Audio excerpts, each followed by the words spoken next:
اسمها يسوس كن أريق مسحنا اسمها يسوس كن أريق مسحنا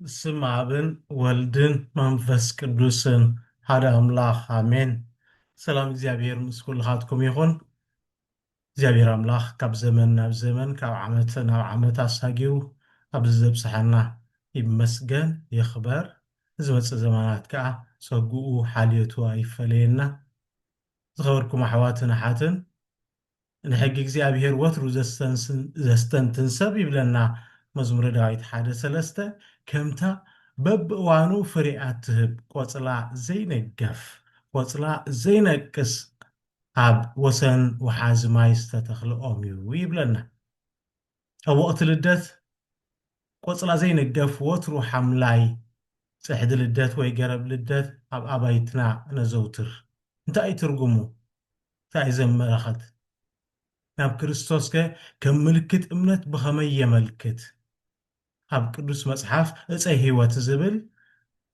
هاب بلوي كيدانن هاب حدش كيدان رخبو هاب بلوي كيدان هاب زفطرات كلتة تشعته هيوت تهب يبلو هاب هزقيل 47:10 أقصلتو زي صملو يبلا حدش كيدان مس مصانا خا وانجيل ماتيوس 7 كاب 17 صبو يبلا أبراهي كلتة 7 هيوت تا تقرم جن أبرأي عسران كلتن تايبل قوصلتا متيا نخل هزب زفوس نبرة زبل قالكا نركب قدوس بونيفاس أبشام نايك في الزمن قداماي سبخي وانجيل لها بحقر الجرمن مخانو يترخلو يتمجمريا صحد للدت از جمرة بحيلو خاب تاريخ تمزقب الله إذا زقات أمخا عبد الرلدت عبي ناي أوعك زبال قرب جرماناويان شعو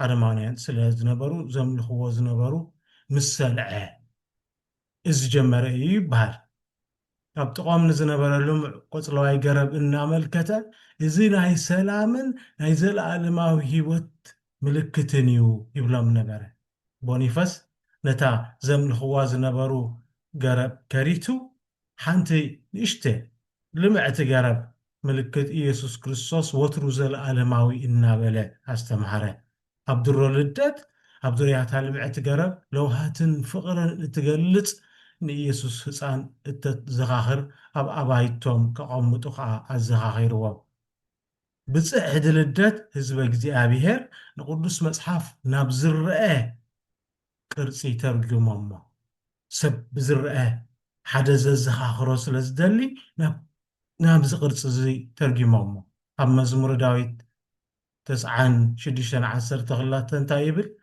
كلاتهم أقوام دور أقدم እግዚአብሔር الكبل إيام مرورون أوزل كلون باهي بلهم كلاتهم أقوام دور أقدم እግዚአብሔር الكبل إيام يتسلالمو حملاي تحدي لدتاتنا كانت ترقم يبلهم نزقالات قدوس مصحف قرص المقباري زؤمتوس نتنا እግዚአብሔር كبرن حاليوتن مناي مننتو صباقين نعقو نمقلاتيو تعدل الدات زخاخرو كل فترات بتسبقت والد كم زدحانه بتسبقتنا قويتنا مدحانينا إيس كريستوس كم زدحانه إذا ملكت روباتات أممتا قويتا داوامات تاقعو آخرانن أعوامن نجزي أبيهر أمسكنو بردن زنامن قرن أصحيتان نجزي أبيهر أمسكنو والنابلة مزمور داويت نزود دسو زرلو اتفترات نبعلو ناي سمايات كبري كم زنقريو أبرومي شمان تعسد شعاتون كل فترات نتمقلات صدق أملاخ بهارر تاي صبير لو يبل نتحد للدث فتيمنا عين ملخان عين سبدلون ملكت مقلات ملكت زل عالماونت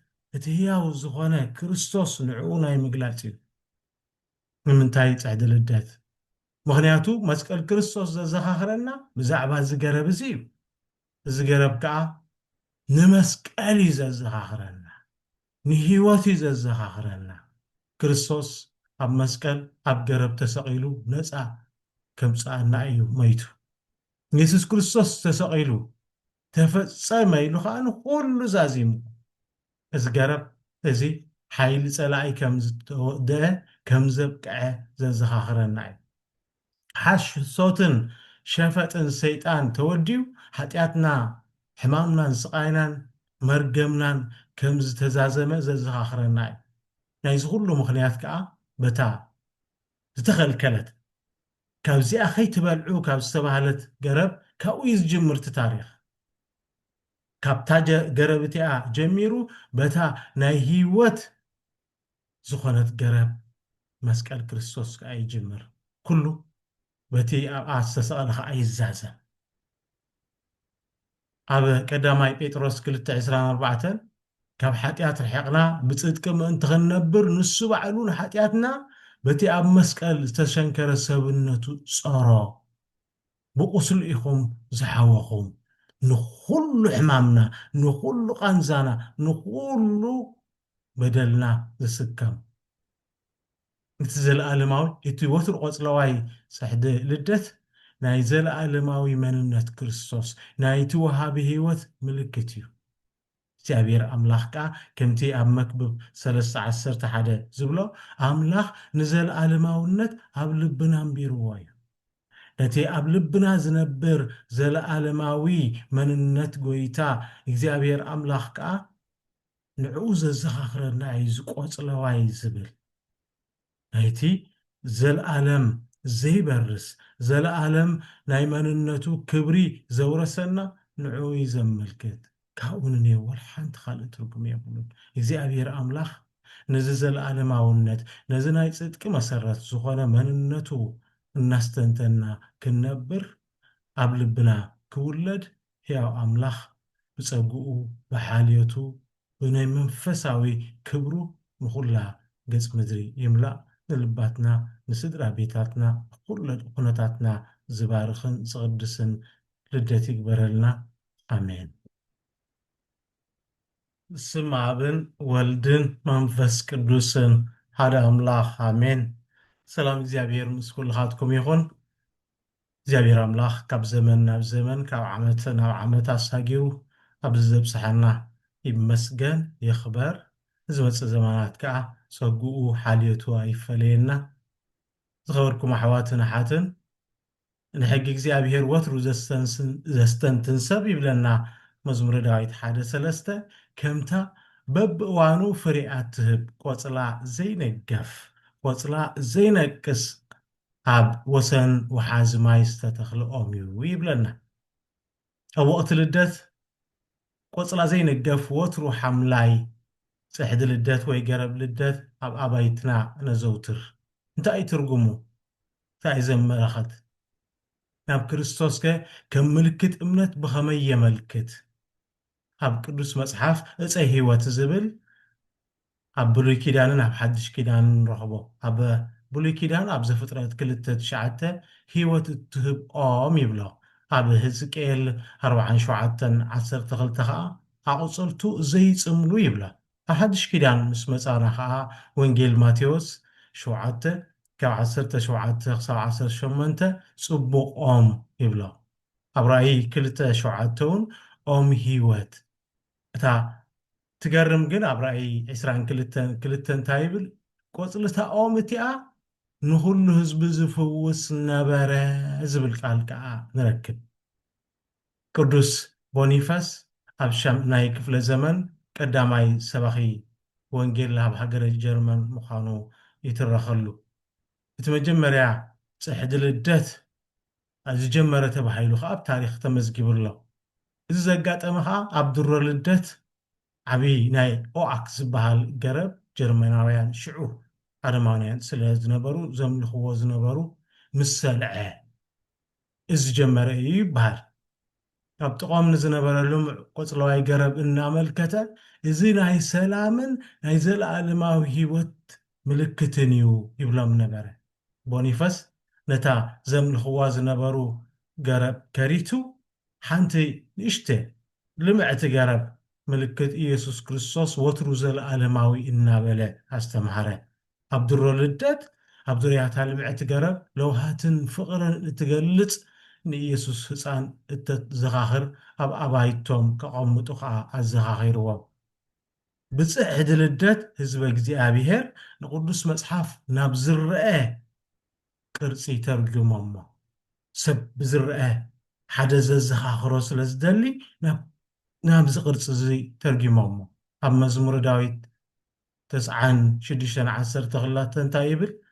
ኩላቶም ኣእዋም ዱር ኣብ ቅድሚ እግዚኣብሔር እልል ክብሉ እዮም፣ መሮርን ኣብኡ ዘሎ ኩሉን ባህ ይበሎም። ኩላቶም ኣእዋም ዱር ኣብ ቅድሚ እግዚኣብሔር እልል ክብሉ እዮም። ዝተሰላለሙ ሓምላይ ፅሕዲ ልደታትና ካልእ ትርጉም የብሎም። ነዚ ቃላት ቅዱስ መፅሓፍ ግሩፅ ንምግባር እዩ ዝእምትዎስ ነቲ ናይ እግዚኣብሔር ክብርን ሓልዮትን ናይ መንነቱ ፅባቐን ንዕኡ ንምግላፅ እዩ።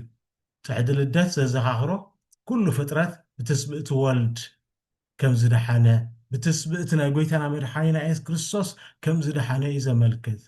ሩባታት ኣብ መምፃእ ጎይታ ኣእዳዎም ኣጣቕዑ፣ ኣኽራንን ኣእዋምን ንእግዚኣብሔር ኣመስገኑ፣ በረድን ዝናምን ቁርን ኣስሓይታን ንእግዚኣብሔር ኣመስግንዎ እናበለ መዝሙረ ዳዊት ዝውድሶ ዘሎ እቲ ፍጥረት ንባዕሉ ናይ ሰማያት ክብሪ ከም ዝነግር እዩ።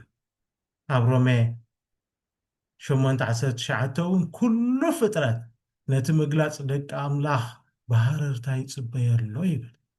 ንፅሕዲ ልደት ፈፂምና ኣይነምልኾን ኣይንሰግደሉን እውን ምልክት ምግላፅ ምልክት ዘለኣለማውነት እቲ ህያው ዝኾነ ክርስቶስ ንዕኡ ናይ ምግላፅ እዩ። ንምንታይ ፅሕዲ ልደት? ምክንያቱ መስቀል ክርስቶስ ዘዘኻኽረና ብዛዕባ ዝገረብ እዚ እዩ። እዚ ገረብ ከዓ ንመስቀል እዩ ዘዘኻኽረና፣ ንህይወት እዩ ዘዘኻኽረና። ክርስቶስ ኣብ መስቀል ኣብ ገረብ ተሰቒሉ ነፃ ከምፃኣና እዩ መይቱ። ኢየሱስ ክርስቶስ ተሰቒሉ ተፈፀመ ኢሉ ከዓ ንኩሉ ዛዚሙ። እዚ ገረብ እዚ ሓይሊ ፀላኢ ከም ዝተወድአ ከም ዘብቅዐ ዘዘኻኽረና እዩ።